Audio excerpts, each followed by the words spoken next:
আল্লাহু আল্লাহু আল্লাহু আল্লাহু। আরে ছেলেটা এখানে জিকির করতেছে, কারণ কি ভাই? আপনি এখানে জিকির করতেছেন কেন? আমি এখানে দীর্ঘ 5 বছর ধরে ধ্যানে আছি। যেদিন আল্লাহ তাআলা আমার দোয়া কবুল করবে সেদিন এই মরা গাছে ফুল উঠবে।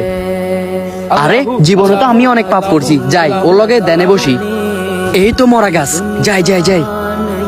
আল্লাহু আল্লাহু আল্লাহু আল্লাহু আল্লাহু। পানি, আরে কে যেন পানির জন্য চিৎকার করতেছে? ভাই কে যেন পানির জন্য চিৎকার করতেছে, চলেন আমরা তাকে সাহায্য করি। আরে আমি এখন ধ্যানে আছি, আপনার যদি সাহায্য করতে মন চায় আপনি যাই সাহায্য করেন। আরে ভাই আপনি তাকে আমি যাইতাছি।